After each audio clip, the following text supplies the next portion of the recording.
Welcome, everybody, to episode 37 of The Hopeful Majority. Today's question: how can we better read and consume the news?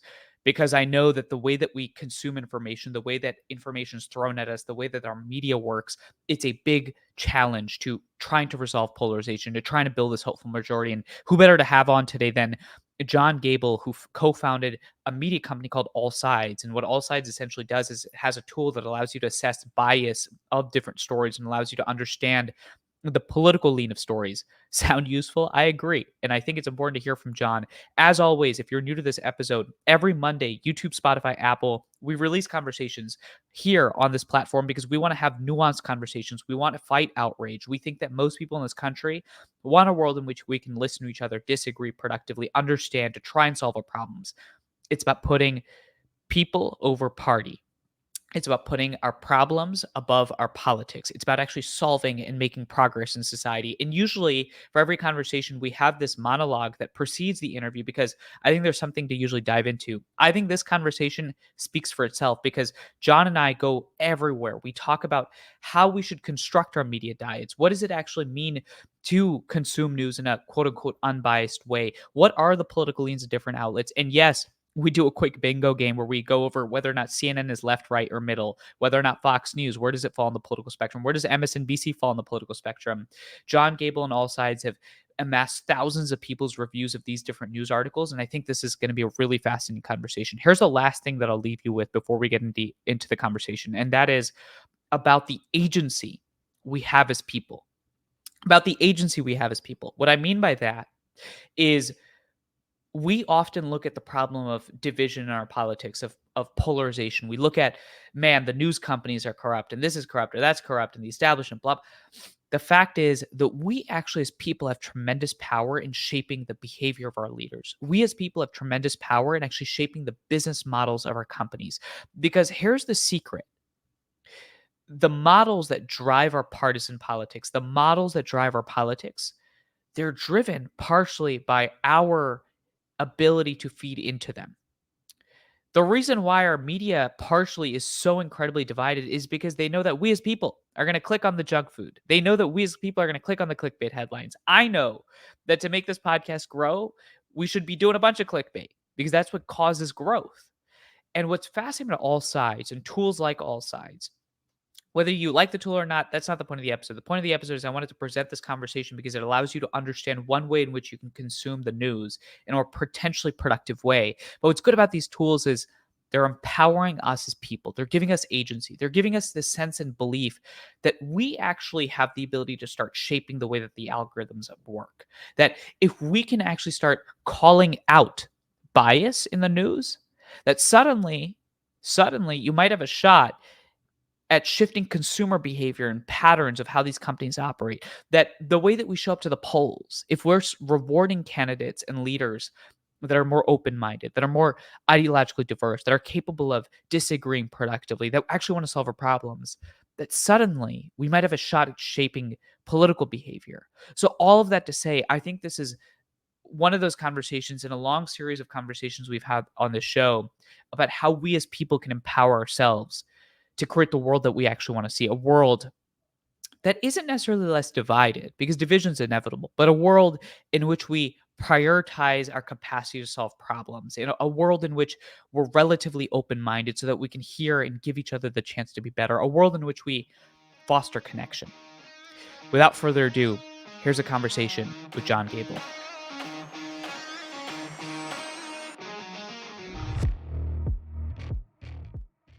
John Gable, welcome to the Hopeful Majority, sir. That's good to be here. So for the audience's context, I always like to be honest about when we're recording this. We're recording this the morning after the Super Bowl, and I thought, well, hey, Super Bowl, there's gonna be a bunch of stories coming out. Of course, the entire world's gonna be focused on Taylor Swift, John. But beyond that, I was like, we've got to talk about how people ought to sift through all this information, all the media, the news, everything that's going on, and our team said, who better to talk to than the person that created something called All Sides. Now, before we even get into All Sides, could you talk to our listeners really quickly about what is the problem that All Sides is meant to solve? So I'm an old technology guy from Netscape Navigator, which I think some people don't even remember because they're all too young for it. But back in the I know it. 90s, I know you it. know it. Yes, well, you're a geek like I am, so you might know stuff like that. But think of Netscape Navigator as the Chat GPT for internet browsers. So that was the first web browser that everybody started to use. And um, basically, the problem, I'm getting the story too much, so I'll just jump to the problem, which is it's actually our mission statement that we've had for many, many years, which is to free people from filter bubbles so they Mhm. can better understand the world and each other. But I came at it not from a really a bridging standpoint, but really from more of a technology standpoint. Because way back in '97, when I was at Netscape and was the lead product manager for that web browser that is now think of Mozilla Firefox, I was concerned. I gave a speech where I was concerned that the internet, the way we get information online, that we were actually eventually train us to discriminate against each other in new ways.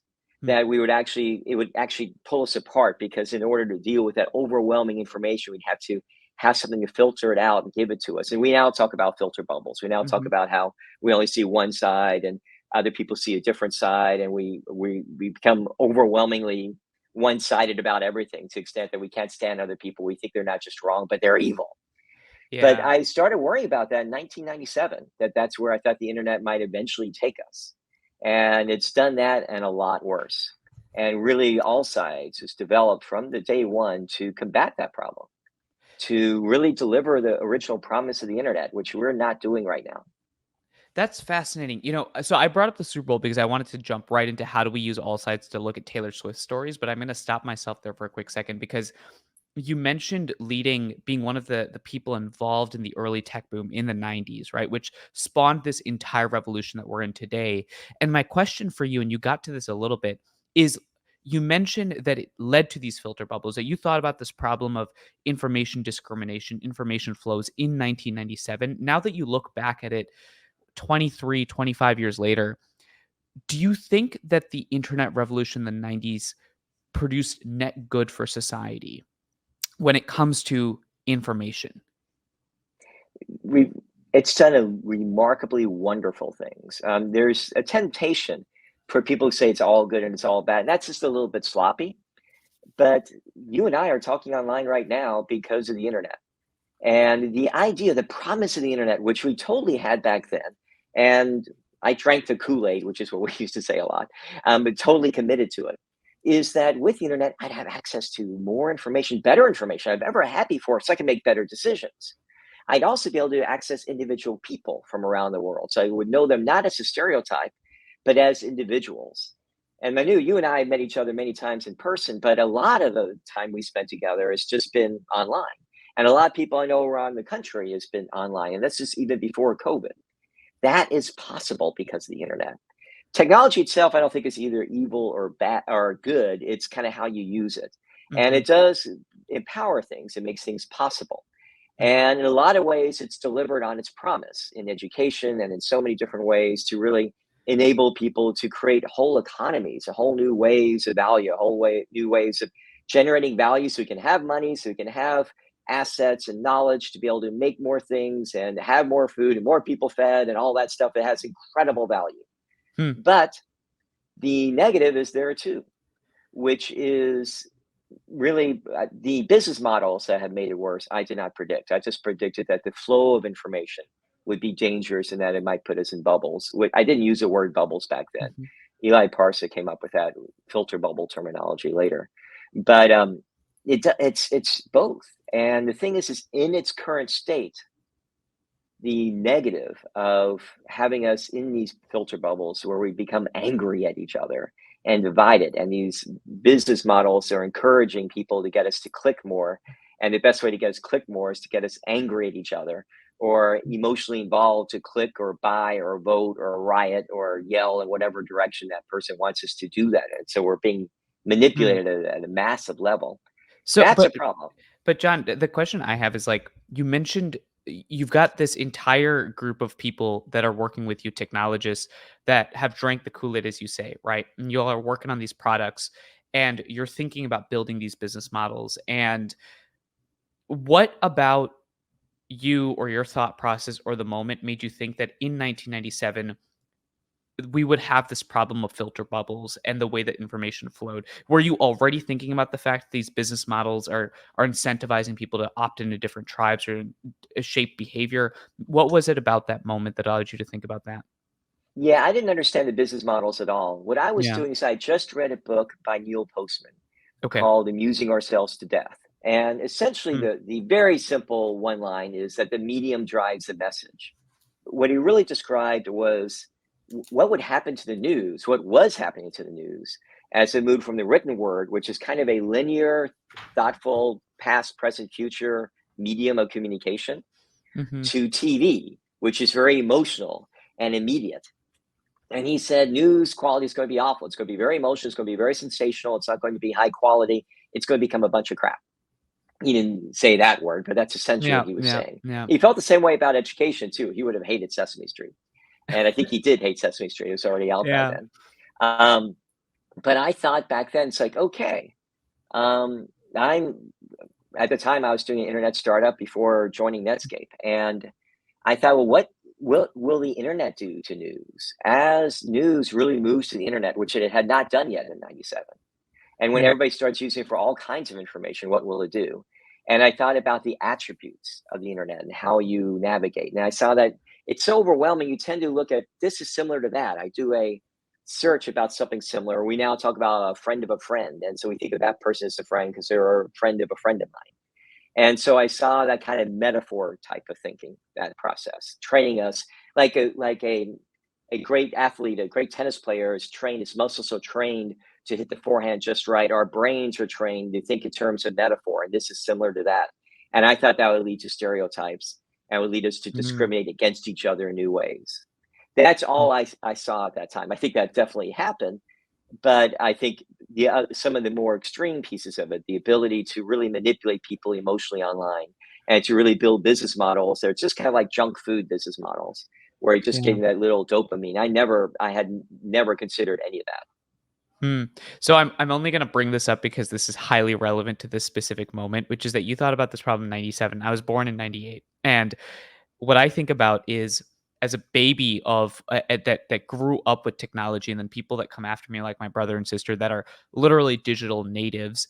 I think a lot about what the world would be like without the internet, right? Which is something that I'm sure sounds really funny and naive to you. And yet to me, it's like an interesting thought experiment. I'm like, man, as you talk about some of the success of the internet, my friends and I often say, what if we just return to monkey? Because I think the human brain is focused oftentimes on thinking about the bad, right? So, of course, there's the fact that you and I are connected through the internet. And yet, my instinct is, well, what about the disconnection that's occurring across the board?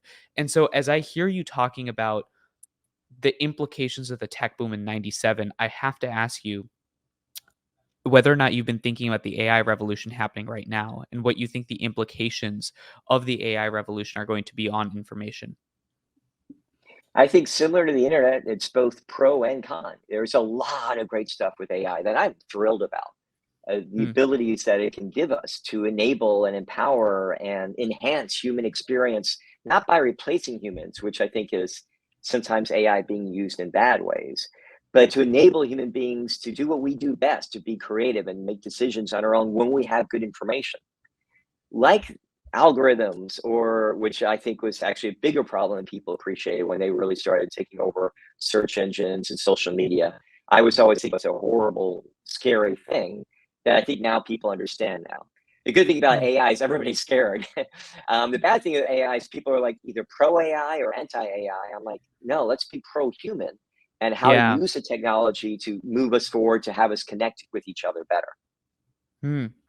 Be pro-human, and the funny thing about that is that the binary that you described in the AI debate, which is you're either for AI or against AI, is the same binary that you see existing on every news story, and that is my really crappy transition to introduce all sides, which is what we started this conversation with, which is funny because you talk about all of these different stories and these different angles and the fact that we filter into our bubbles to look at stories in different and unique ways, and then you bring up this tool, right? And the idea about this tool when I was just surfing it is that you get an understanding of the bias in these stories so that let's say you read a story about AI, you can understand if it's from a pro AI source or not, and you can get an understanding of the nuance involved in it. Why do you think well, let me ask you this actually. Do you actually think that people are interested in uncovering media bias? Like, do you part of me wonders if there's just a human nature element to being in your filter bubbles. Like, is this even something that people want to do? It has changed a great deal, and the answer is yes, but not all the time. I'll give you a really, I think, a strong analogy for this. Okay. I love Mountain Dew and Doritos, but Uh-huh. that's not necessarily the meal I want to eat all day long. Yeah. If restaurants use the same business models that the news media is using right now, that's all you would get on your menu. You would get only junk food, only clickbait. You'd only get impulse purchases. You'd have Snicker bars and Twix. I'm a big fan of Kit Kats. Like I said, Mountain Dew, and that would be the only thing on your menu. Mm. And I'm still going to eat that stuff. Actually, I'm from Kentucky originally, Kentucky Fried Chicken. I still love that. I try to go there less than once a week, but once a week, and that's fine. But Yeah. we also crave and need a meal, like Mhm. a real meal, and it doesn't have to be kale and the kind of stuff that they put in salads I used to think were weeds. Mhm. It can be a full, very wonderful meal, and that's what we go to restaurants for. Unfortunately, at this stage of the business models, most media has gone to the complete junk food world, where they're so trying to survive and get that extra dollar. And they're all doing the same way, that they're all just giving you more junk food, more junk food, more junk food, more junk food, because the way they measure success is one click, impulse Mhm. purchasing. And they're losing huge amounts of audience and business, because people are like saying, well, news no longer is any different than what I read on Twitter or any other place, so it's no biggie. And then the the audience going to regular established news is shrinking, Mhm. because they stopped doing their job, because they got caught up foolishly in this broken business model, or they got caught up in their own wisdom. It's actually both. That when you write and people read and they believe everything you say, people become very arrogant, and they believe whether it's left or right, that that's the point of view that's correct, and they see themselves as Mm. the arbiters of truth, or arbiters of what you should be thinking.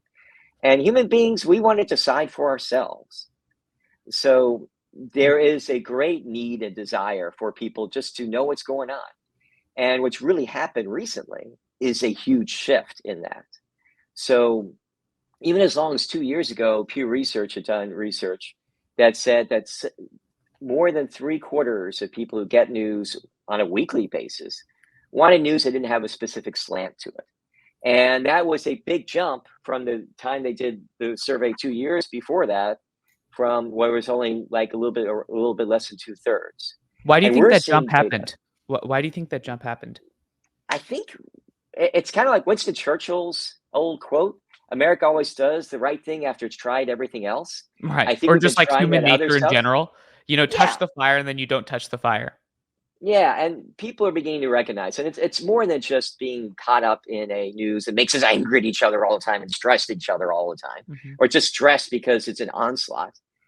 But it's also recognizing that I really do want to be able to understand things. I really do want to be able to understand my world. And we're seeing that lack of understanding, lack of empathy, impacting our families, our kids, where there's suicidal rates higher among teenage kids, particularly girls, and depression rates even more so, like we've never seen before in my lifetime, or I think in human history, as far as I know of. I mean, I don't know the data from like World War II and other things when Yeah. people were really in bad straits, but there's something really, really, really bad happening right now. And Yeah. people are beginning to recognize it. And And we it's far ju more than just just politics. but you'll find this interesting because one of the conversations we'd had, I think, John, it was late last year, was with a scholar that studied actually communities. And one of the things that I'm sure you're aware of is that the Surgeon General of the United States actually released a report that said that not heart disease, not diabetes, but loneliness is the national epidemic in the United States. And it makes me think again to your point about the technological revolution, that we live at this point that is supposedly incredibly connected and yet also incredibly disconnected. And Yep. it makes me again continue to beg and ask the question of whether or not there's actually demand for nuanced media. Because if there was demand for nuanced media, don't you think that the CNNs of the world would shift their models to see that actually, if they shifted a little bit of the way that they covered the news, that it's leading to more retention? That maybe that's just a naive way to think about it, but I'm They're actually curious trying to right how to now. align the models. CNN has made huge announcement that they're trying to recover the credibility of being more center, more balanced. Yeah. Politico has done the same thing. A lot of organizations doing. We actually make most of our money as a company from news organizations like Charter Communications, Spectrum News. We're also working at Newsweek and others who are actually shifting to that more balanced world. Mm. It's just hard to recover that credibility when you've lost it. And when you are tied into a clickbait business model, it's hard to leave it. So Mm. there's, yeah, and news media tends to be pretty slow at changing. So they're really struggling because they went all into kind of the addiction business model. Yeah. And as their audience shrinks and as their credibility shrinks and as people's trust in them shrink, it's hard to shift out of that because they have to hold on to it with like really It's like tight if hands. KFC suddenly started selling salads and only sold salads, and then people would be like, "Wait, what the hell's going on with KFC?" And then the KFC knows that they gotta start selling more salads, and yet people are not buying. Yeah. Do you think that, maybe this is not related And directly to actually, this I don't or think there's anything yeah. wrong with KFC and CNN continuing doing what they're doing. I think Uh-huh. that's part of the landscape. We are Oh, not interesting. recommending everybody eat a Mhm. perfect healthy meal every day. That's not what's needed. We do need the alternative, particularly if it's an issue I care about, or particularly if I'm going to make it a daily occurrence. I need a little bit of a balanced diet within it. I don't think there's anything wrong with extreme left or extreme right. I mean, I disagree with some of the issues, but that's part of the conversation. That's part of it. We're all sides. We're not center. We're not just our way. We're all ways so that you can actually decide for yourself and have I mean, we were just came from the Super Bowl. I now live in San Francisco. We really wanted the 49ers to win. I think it's okay. I wanted them to win over the Kansas City Chiefs. I didn't have to be neutral about that. Yeah. We don't have to be neutral about things in lives, but we do need to understand reality or we Mm. get trapped and lonely because we think we have to be a certain way. We think we all have to believe what our group or peer group tells us to believe in, whether it's media or socially oriented. We need to be able to recognize that nuance is actually where the spice of life comes from and permit ourselves and each other to do that. And that gets you out of the loneliness epidemic. That gets us Mhm. out of this hateful bubbles of where we detest each other because we're different. Yeah, I mean, not to continue the fitness analogy, but I think I think I might have learned this term from you, but it's the notion of thinking about information as an information diet, right? That it's all right to binge on the CNN a little bit, to binge on the Fox News a little bit, but also to look at something like All Sides, which gives you an understanding of the news. And so let's actually go a little bit to the platform. So just today in the morning, I was looking through some of the news stories, and one thing that you'll see on every story is a left, center, right rating. Could you describe a little bit about what that rating actually entails? And when somebody first logs onto a news story, what do they get from looking at that rating? Yeah, it's very good to think about and understand why we did it that way. Everybody loves our Mhm. bias ratings. You're the first people to do that and patent the way we're doing it now. Lots of people do it, which is great. I think it's wonderful. We're the Could first you people to explain do the it bias regularly. ratings? Could you explain the bias Yeah. ratings really quickly? So essentially, we have well, I'll tell you a little bit about how we do it, but we have a Sure. system that really reflects the average judgment of all American people, experts, people in rural America, urban America, left, center, right. We have these blind bias surveys where we have large groups of Americans look at content without knowing who produced it. And they can say, well, you know what, this seems a little bit left, a little bit center, a little bit right. And we do that in lots of different ways. We also have experts look at it in different ways so that we can come up with a rating that basically reflects that if everybody in the US looked at this news article and didn't know who did it, they'd say, in general, that's a little bit left, that's a little bit right, that's a little bit center. So that's our standard, not us, not a small group of experts internally, but not ignoring that expertise. And people really find that valuable to understand that where that particular news source lies so they can interpret a little bit better. But I actually don't think that's the main value of it. The main value is that we can then deliver you the breaking story of today. And we could show you how a group on the left covered it, a group on the right covered it, and a group on the center covered. We always show you those different perspectives. And very often, those three headlines will be radically different about the same thing that happened. And what happens is that just by looking at those three different headlines, you suddenly understand what's really going on, even though they're saying different things. In fact, you understand it better if you read one article all the way through because they're just covering it from one perspective. And we even write summaries for people to make it very short and fast so they can quickly get an idea. Oh, if you look at how everybody's covering it, this is what they're saying, this is what they're covering. So I can understand and decide for myself as opposed to being manipulated either intentionally or by mistake by the bias of the one individual writer. So just if we dug into the way that you're doing those bias ratings, it's not some, you know, algorithm or your sort of internal group of people that are coming up and saying, this Fox News article is more right, or this CNN article is more left, or this New York Times article is more center. It's that you're actually surveying and bringing together Americans from different tracks of life to say, what do you think about this? Is there like a sample size? Do you have a standard sample size of how many people are in these surveys? Do you have a method for how to pick who it is? Just could you Yeah, get a yeah. little bit into the details of that? Because I'm sure people are curious. Yeah, I love that question because it's a lot of stuff we worked on. Yeah. So our bias ratings have been based on rating that source. And so when we first played with this 11 years ago, when we Wow. first started working on this, the question was, okay, if I know that your bias is left and mine is right, or somebody else's is different, if we know that, is that reliable? Because what we wanted to do was as news breaks, we want to show you different perspectives. And our technology back then couldn't really give you different perspectives. You could say pro or con, but couldn't really tell you that these different people have different ideas. And so we did the system to really rate the individuals. And yes, we have surveys and tests that the individual participants take so that we can see if they're left, center, or right. And then we do normalize the results. So we get a lot of people, typically 500 or so when we're doing an individual blind bias review, but we've done Right. lots and lots and lots of blind And bias that's usually reviews. for like one specific story. Is that right? We do it for a set of stories from like 3 to 5 different sources. So it's a Okay. longer survey. And they look at a set of stories from one source, which could be an author or a news organization. We do look at news rather than opinions separately, though. A lot of people put those two together, and that's not. A lot of news organizations do have a different bias for their news, as they should, than they do for their Are you opinion saying my papers, like Wall opinion Street is Journal. not fact? Are you saying that Yes. are you say are you saying that when John Gable says, "This is what I think about Taylor Swift," that that's not fact? I know it's a radical idea, but it is. They are different things.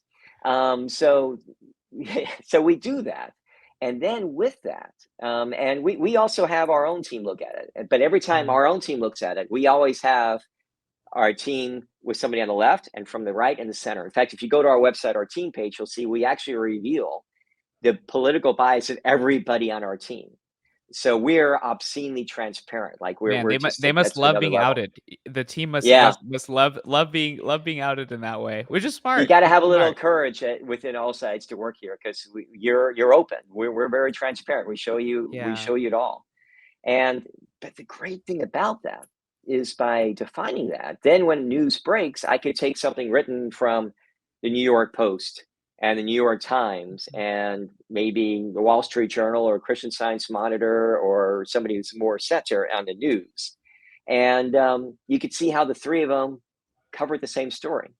And Mm. so immediately we get a broader perspective on what just happened. Immediately you get that nuance. And that's what we do. And now we're working with new technologies that actually replicate that. So we've done that. We posted, I think, over 300,000 different articles in our time. And we've had almost 4 million different individual votes from individual people coming to our site about, yes, this is left or right or center. So that's data we look at as well. We've got a Well, lot of data. that's interesting. So people can actually log on to the site and they can actually rate articles themselves as well. So you can also crowdsource people's ratings. Is that what you're saying?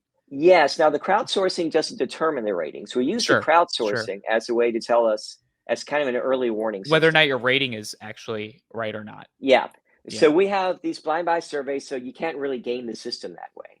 Now, but we have open votes. So when people vote, and we see that, you know what, most of the people at all sites think that we're wrong. about calling the Wall Street Journal News Center, but their opinion piece lean right. Or calling, we actually were nailed for a long time early on. The CNN website about 10 years ago was pretty center on the left side of center. And then our audience were like pissed off. They said, no, they're lean left, they're left, because that's what their cable news was at the time. But their Mm. website hadn't really shifted yet. But we saw that data. And when we looked at it, we're like, okay, did we do something wrong? So we go back and look at our data, we look at our analysis, we may redouble our efforts. What normally happens, and we actually see on our site how people vote if they agree with us and don't agree with us. And, a lot of times they agree with us, a lot of times they disagree. When they disagree, normally the average vote among the people who disagree is exactly what we said all along. So, like, we may say this group is lean left, and half the people say, no, you're wrong, and it's Mhm. way left. The other people say, no, you're wrong, it's to the right of that. And the average is what we do, So I is bet what one of the are frequently come out to. Right, right. Well, I mean, I can already tell. One of the things I like to do during the conversations, like when somebody's listening to that, I want to put myself in their shoes, and I can imagine somebody being like, this is a really interesting way to start to decipher and parse the news. And what's also interesting, but I bet is a challenge, is that a lot of this probably depends on you curating a pretty ideologically diverse audience, right? Because the moment I Yeah. assume all sides starts to be perceived as more conservative or perceived to be more liberal, then naturally what you're probably going to have is more of that lean. How are you thinking about protecting against that? How are you thinking about the brand credibility? I mean, the fact that you're already outing the entire team and showed where they are means that I can Yes. tell that credibility and trust is a big value, I'm sure, at the company. But how do you protect against that drift?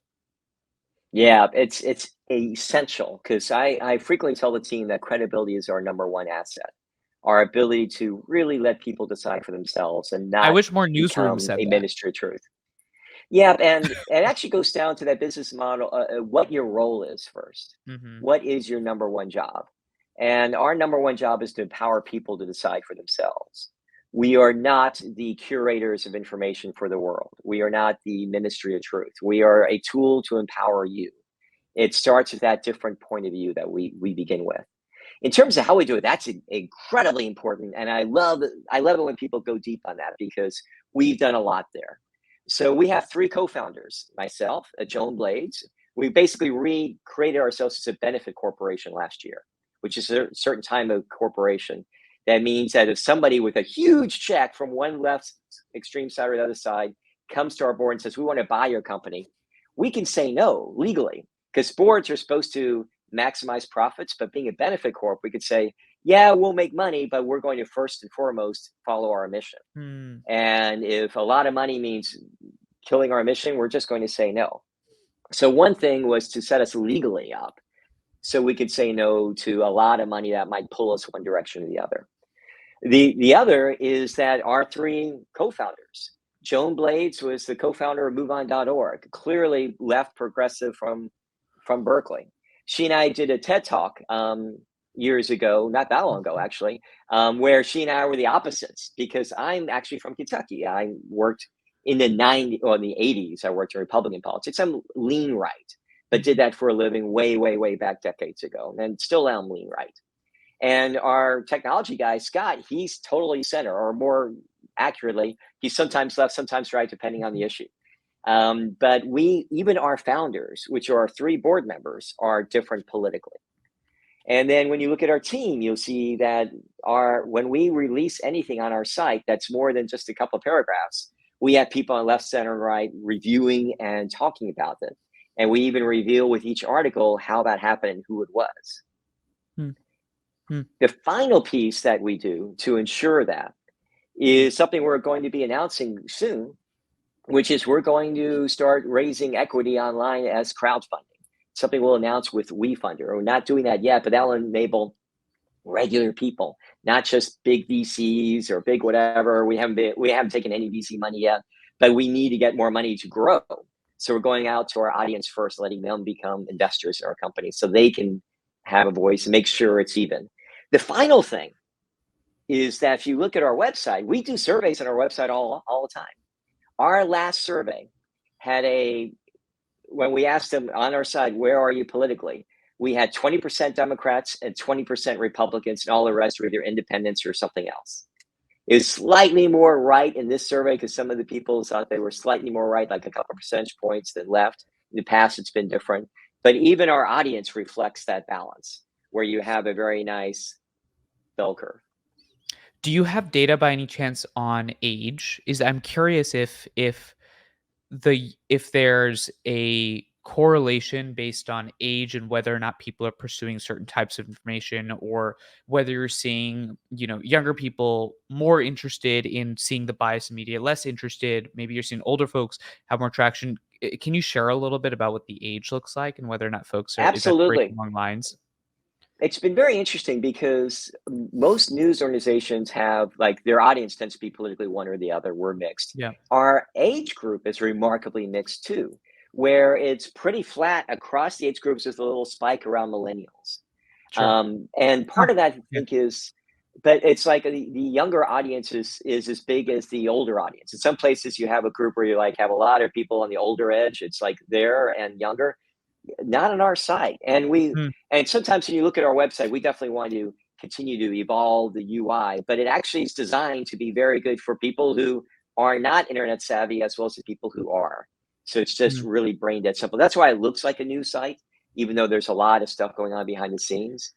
It's a we're working for all those age groups. So based on uh, the information that you just described, and based on the fact that you're building this trust, I actually want to run a quick experiment with you. I wasn't thinking about doing Okay. this until you went through all these different ratings. So the fact that all sites uses a bias rating, left, center, right, I want to ask you the news outlet, and I want you to tell me what all sides prescribes. And you can say if you don't know the rating, you can just say I don't Can I know. And look if it you want up to, and answer yes, you? if you want a Because second, I you can won't pull it up know on the what my news. brain. And while I will for those cheat and see if I can get my list. you should cheat. We want the accurate information. But for the context, as John is pulling this up, for those that are watching on YouTube, John is actively looking up the site. For those that are listening, get on YouTube so you can watch John looking up the website. And just for context, what we're about to do, if you're tuning in, you're like, why is Manu just rambling while he has a guest on the show? It's because what I've asked John to do is I want him to use the All Sites tool to describe what is the bias rating for different news outlets. And what I'm going to ask him is, what is CNN, what is Fox, etc. And I'm curious to see where the bias breaks down. So let me know when you're ready, John. I'm ready, and I'll even give you on our site when you click on something. There's a lot Okay. of detail about how we came to that number. We show you all the analysis as well. And the way that you come to that number is go look at allsites.com and you can find these ratings yourself. But again, what we're doing is we're going to do an experiment.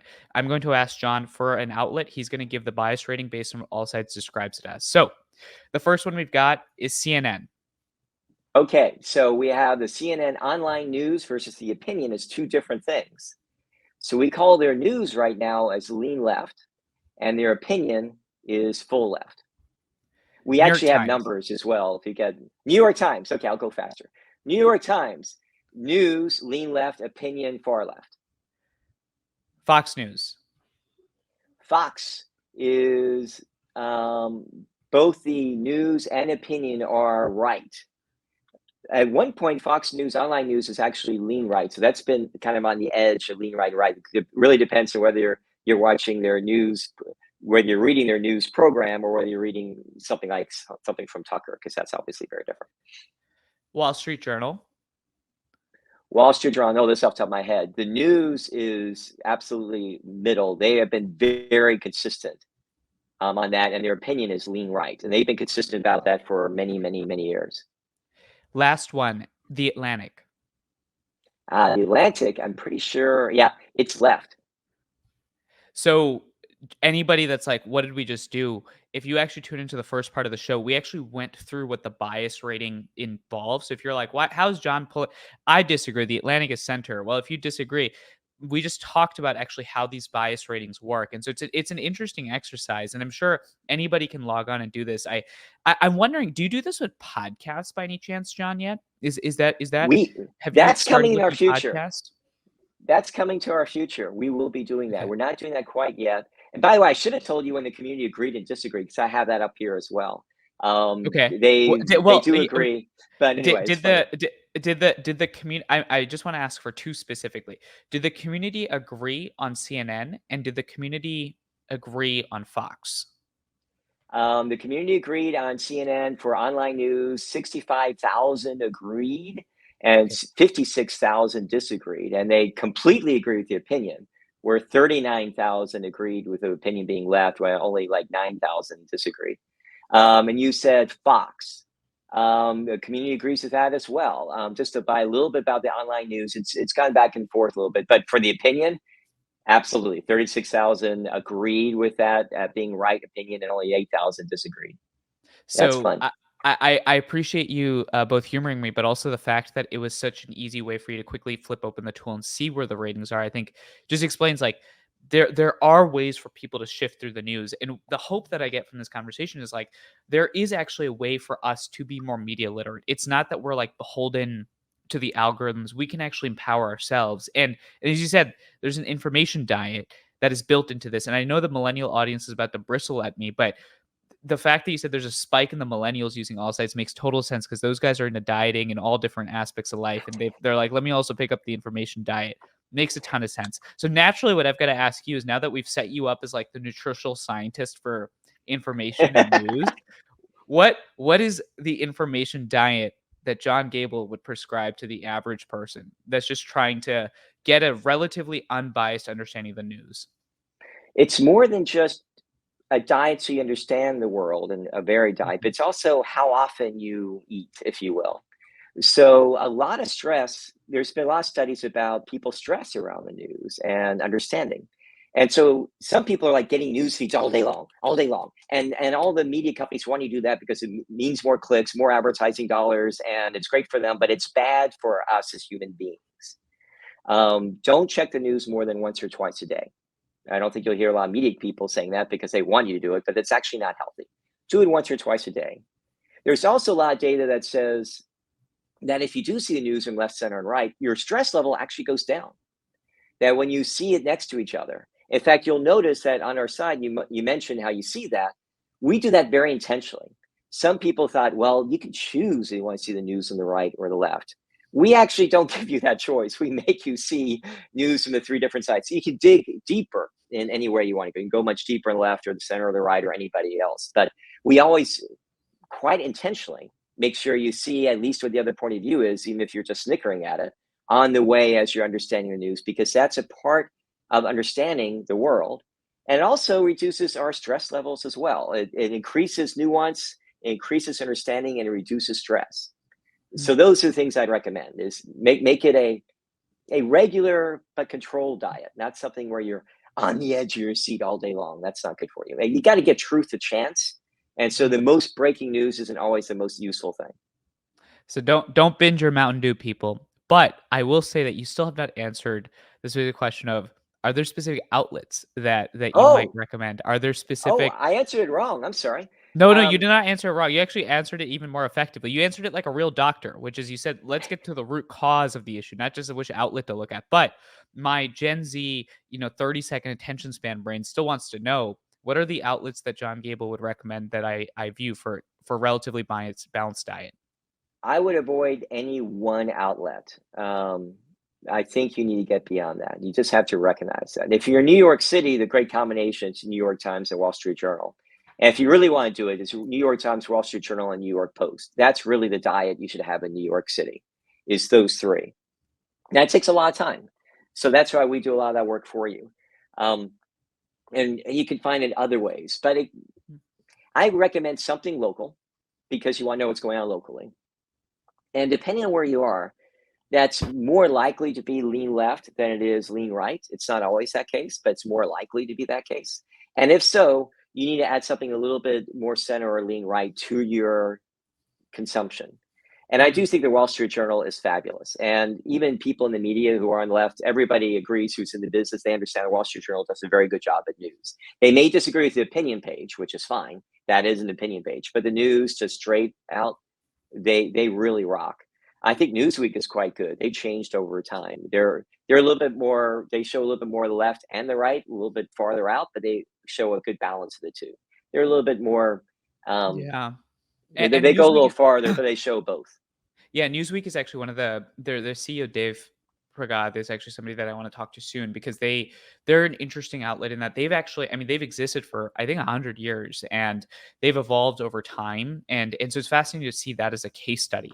The last set of questions I have is is actually about whether or not bias is even the right axis to think about this. So, Yep. I'm sure there's a philosophical discussion debate that you guys have internally all the time. And for the audience, the context of the questions, I can imagine you're sitting there right now. Let's say you really love the New York Times, and you say that actually, I really like the New York Times, but I don't really care whether they're biased left or right because I just care whether or not they tell the facts, the truth. And I'm sure a lot of newsrooms say, well, sure, all sides rates us left, right, whatever. It's not our fault if the facts break that way or this way. And so I wonder, and I'm curious what your response is to whether or not media bias is the right way to construct your information diet, or if it should be built on other elements like facts and objectivity. The tough thing about facts and objectivity, people have tried to rate that. And so what we've discovered over years is that if the facts support the agenda or the biased perspective of the writer, you'll get them. If they do not, they won't be covered or they'll be missed, sometimes accidentally, sometimes on purpose. That the credibility of a source really has more to do with whether the numbers match their point of view. It is people on the left and the right spread misinformation, even the most credible ones. New York Times, credible source. They wrote that um, during the riot in January, whatever that date was, in the Capitol, that people killed security officers. That did not happen. And it was clear it did not happen from day one. Somebody had a heart attack the next day who was there, but nobody was killed or murdered or anything like that. That just didn't happen. And it was created, that story was created in the New York Times because they believed a couple of people they lied to were there and spreading misinformation. They didn't pull it down and never really completely retracted it.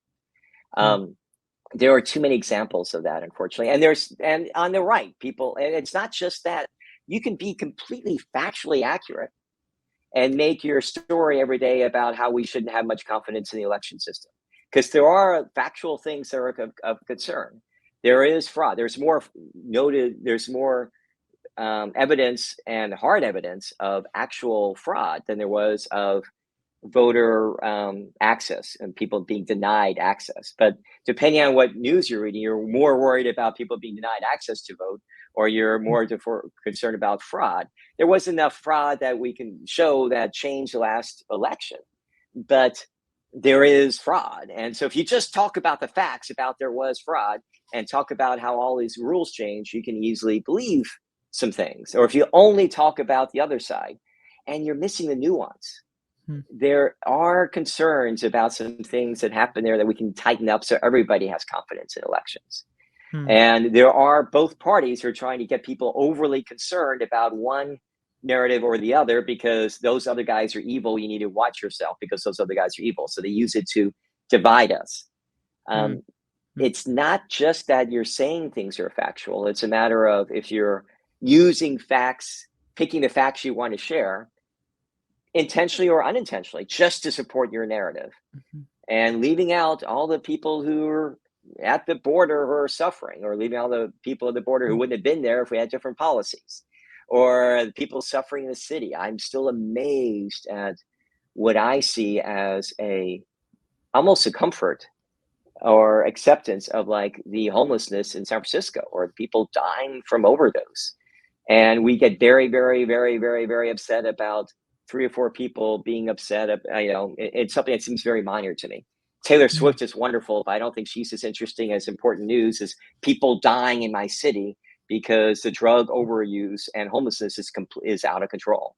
And I'm Hmm. not just speaking of San Francisco. You find other issues. There's plenty of issues. I actually think the problems in education are Hmm. way underreported.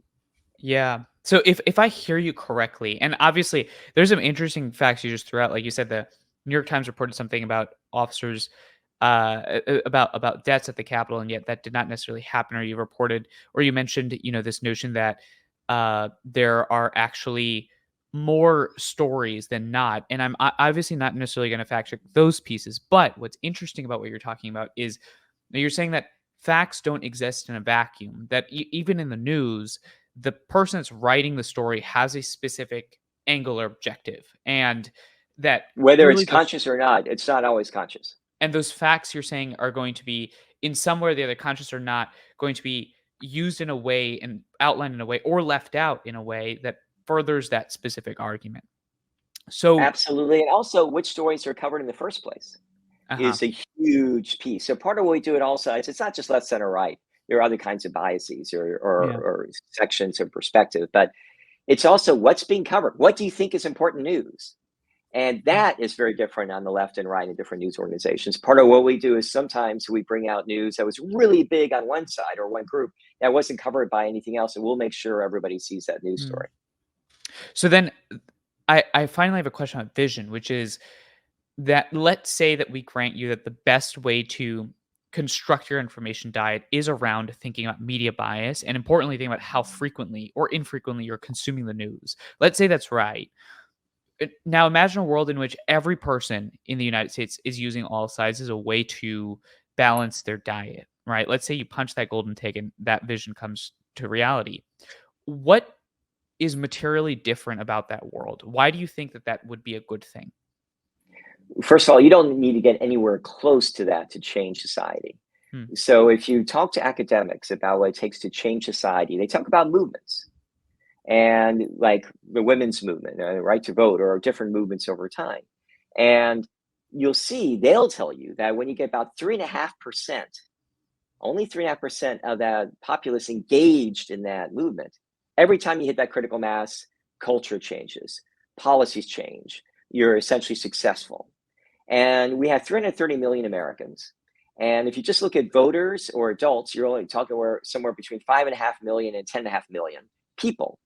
That's a very doable number for all sides and our friends throughout the bridging community can reach to enable them to actually see different perspectives and decide for themselves. Now, so that's all you need to have that impact. Now, what will that impact be? Mhm. So first thing is when you talk to Joan, I'll actually give other people in my her first thing, my co-founder, Joan Blades, she would say that the policy she cares the most about, she's really all very concerned about climate change. Then we can actually talk about them and actually solve problems or on the border. A lot Mm. of solutions are out there, but we can't get there because we're not even permitted. We're not permitting our politicians to talk with each other. Because we're There's in our actually bubbles. yeah, and it's also we're so extremely solidified in our bubbles. We don't even permit conversation across differences. And yet, even on issues like abortion, there's actually more we agree with than disagree with. There's a lot that people agree with. When you look at survey and survey about what kind of specific rules they apply, like 70, 80% agree on a lot of it.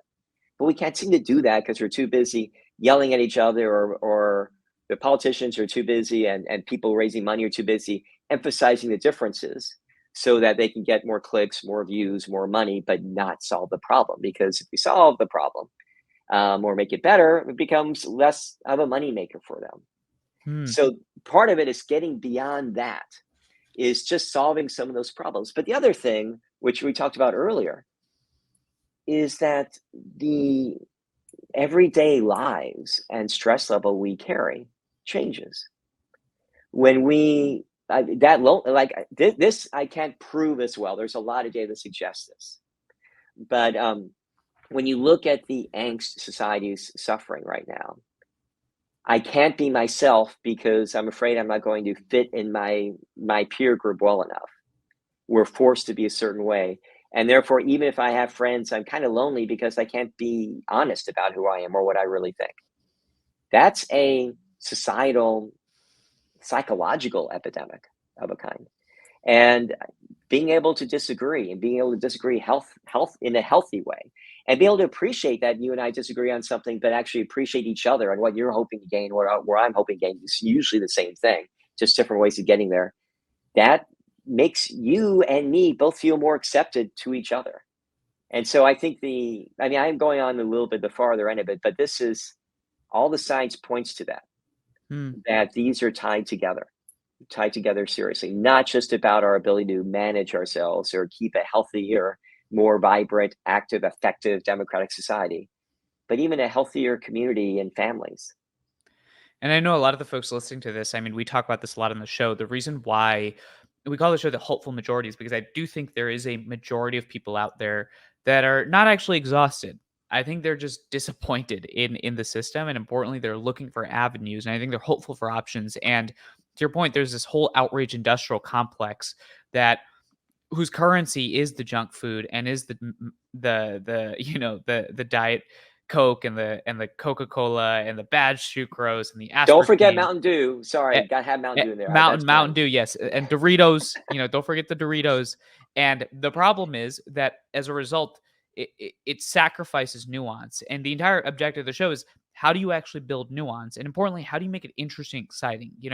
In some ways, our challenge, John, we talk about this a lot, is that we're trying to sell broccoli or dried kale to the American people. And now some folks, might be total suckers for dried kale. The fact is the majority of people are not. And the question becomes, how do you dress it up, make it interesting, make it exciting? And so I appreciate I sort of actually disagree with your point here. I okay. actually don't think it's broccoli and kale. Okay. I actually think it's like that really good meal I enjoyed, like that great restaurant I went to and I really enjoyed it. And maybe I didn't have broccoli and kale in it. Maybe I just had, I mean, if you're in San Francisco, it might be sushi, it might be steak, Mhm. it might be green beans or some kind of Caesar salad. I like Caesar salads. It might be Uh-huh. that. Mhm. And what we're finding is that even in human relationships, they tend to be stronger and more rewarding when we appreciate each other for who we actually are and appreciate the nuance. It's more of a challenge of slowing down to consume and taste That's as interesting. opposed to rushing to the sugar high of every moment. That's So really what it's about. we are unfortunately nearing the end of artificial time constraints, but I do want to actually ask you a follow up there, which is an interesting nuance. So the way that I think about diagnosing this problem of polarization and division is again part of the challenge is that I actually do think most people want it, but they think and want it by saying it. They want to have healthy conversations. They want to have dialogues. They want to consume media and they want to do it in a way that's nuanced and productive. But it seems so oftentimes some people say it feels kumbaya.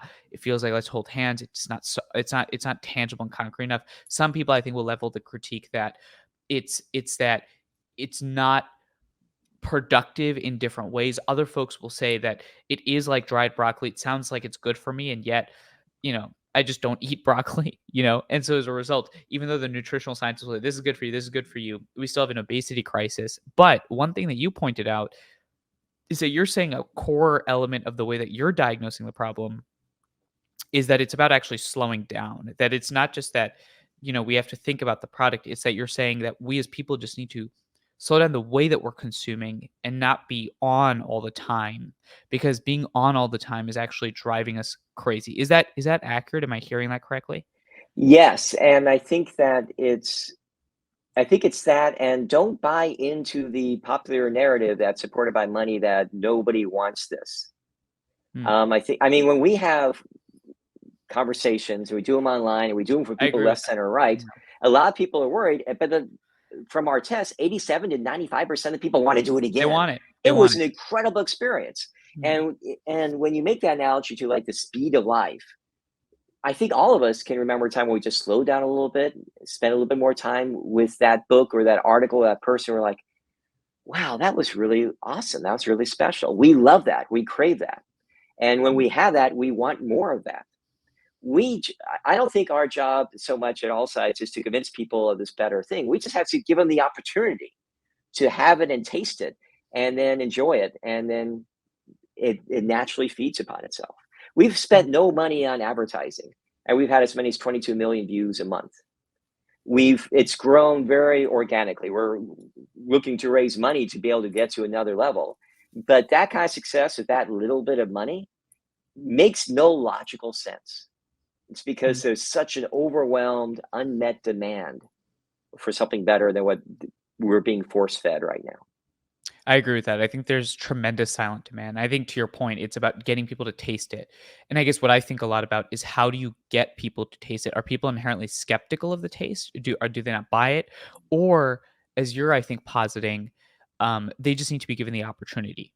And I think that's a fascinating question to think through. And in fact, if you're listening to this, you're like, darn, this conversation just got spicy and interesting. There's actually a whole slew of episodes we did, John, in late 23 where we had on a bunch of culture change makers, so filmmakers, we had some cultural folks who talked about how do you get things to spark on culturally? How do you get things to get mainstream traction? So I'm again only cutting this conversation off because of artificial time constraints and because the algorithm is going to punish me if our episode goes over 1 hour and 15 minutes. They're punishing nuance, but Yes. there's a whole slew of conversations there. Last question I got for you. There's a question I ask everybody, no matter who they are, which is a question about why. Why do you actually do any of this? And I think you actually touched on a little bit about why you care. But if you were to compact it for our audience, and sort of try to articulate maybe your purpose behind why you really care about all sides and this work, what is your thought or answer to that question? At a very personal level, since college, I've been trying to find ways how I can have some kind of impact. And I started in politics and I used a lot of technology and I went to Microsoft and Netscape and I discovered that I had more impact in the world through technology that people use than I did by working full time to impact the world in politics. And that's really what I've come to embrace. That the thing that I, John Gable, can do to help society be a more effective democratic marketplace and therefore solve all these different problems better is actually what I'm doing right now. It's developing technologies and systems and business models that really reward and include more people in the ability to hear each other and the ability to understand the world better and understand each other better. There's a quote by David Bowie. I'm a big David Bowie fan. That growing old, I'll get it a little bit wrong, is the wonderful process where you get to become the person you were always meant to be. I feel like I'm doing that with all sides, and I really feel like this is the opportunity to really have an impact that will outlast outlast me by far. John, thanks for talking about all sides and the hopeful majority. Thanks. It's fun. Thank you so much, John, for that conversation. I hope this conversation is all about you. This conversation is about giving you a potential tool, a potential avenue through which to view the news. I think it's so interesting to think about our media as an information diet. And as you know, part of your information diet is podcasts. And one of those podcasts is this thing called the Hopeful Majority that you're listening to. And the fact is that there's a lot of stuff out there. This is the place for us to have productive, nuanced, honest conversations with people that are interested in changing the world in unique ways. And importantly, it's a place where you're not going to be judged for views. You're going to be challenged, but challenged productively. And that's what we have to be asking for every Monday. YouTube, Spotify, Apple, wherever you get your content. If you're on Spotify and Apple, please leave a review. If you're on YouTube, leave a like, subscribe. We're building the hopeful majority. You and I together, we're trying to fight outrage, build nuance, and I'll see you next week.